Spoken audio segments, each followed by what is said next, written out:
आमाको उपचार गर्न भारत गएका थिए पूरण ट्रेनबाट खस्दा गयो ज्यान। बिहेको 13 दिनमै पुछियो सिन्दूर। 3 वर्ष अघि पूरणले बुबा गुमाए। गत मंसिरमा आमा पनि बिरामी पर्न थालिन्।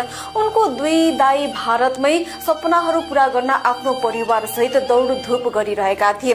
डोटी पूर्वी चौकी गाउँपालिका 1 मा आमाको हेरचाह गर्ने कोही थिएनन्। भारतमै भए परिवारको बीचमा वृद्ध आमाको उपचार राम्रोसँग हुने उनीहरूले ठाने, तर यस बीच पूरणले ज्यान गुमाउन पुगे।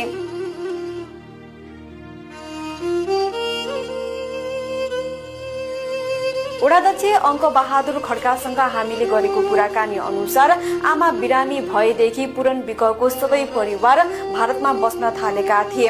आफ्नो गाउँ घरमा भने खेती लगाउने बेला आइरहन्थे। यस बीच गत वैशाखमा पूरणले भगाएर बिहे गरेका थिए, तर 13 दिनमै नवविवाहितको सिन्दूर पुछिएको खबर बाहिरियो। मीडिया रिपोर्टका अनुसार जेठ 18 गते पूरण लोकल ट्रेनमा थिए। महाराष्ट्र मुम्बई स्थित कान्दिवली र बोरीवली स्टेशनको बीचमा घटना पुग्यो। साँझको भिडमा उनी ट्रेनको ढोकामा उभिएका थिए। उनलाई झड्का लाग्यो र सन्तुलन गुमाए। तीव्र गतिको ट्रेनबाट खस्ने बित्तिकै उनले जीवनको अन्तिम सास फेरे। पूरणको शव अहिले अस्पतालमा छ। पोस्टमार्टम रिपोर्टबाट थप जानकारी बाहिरिनेछ। विदेशी भूमिमा जीवन यापन गर्न पुगेका पूरणको दुःखद निधन भएको छ। काम गरेर केही कमाउने र घर फर्केर सुखमय जीवन जिउने सपना चकनाचुर भएको छ। भर्खर पारिवारिक जीवन सुरु गरेकी पूरणकी श्रीमती एक्लिएकी छिन्। मायामा घर परिवार छाडेर पूरणको भरोसामा आएकी उनको साथ सदाको लागि छुटेको छ।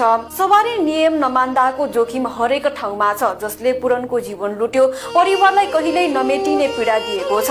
त्यसैले रेल वा बस अथवा अन्य सवारी साधन प्रयोग गर्नुहुन्छ भने ढोकामा नझुन्डिनुस्। सकिन्छ भित्र बस्नुस्। यदि भीड छ भने दोस्रो साधन कुर्नुस्। असुरक्षित यात्राले कि जीवन खोज्छ कि अङ्ग भङ्ग बनाएर सधैँको लागि पर निर्भर बनाउँछ। नेपाली दाजुभाइले प्रवासमा धेरै सचेत भएर रहनुपर्छ। यहाँ धेरै समस्याहरू आउँछन्।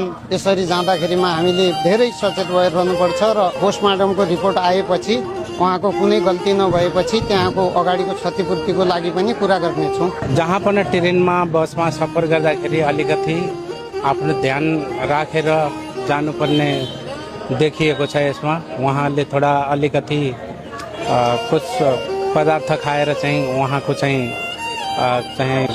ट्रेनबाट घटना मृत्यु भएको देखिएको हुँदाखेरि अलिकति हामीले आफैले सावधान रहनु प्रवासमा रहेर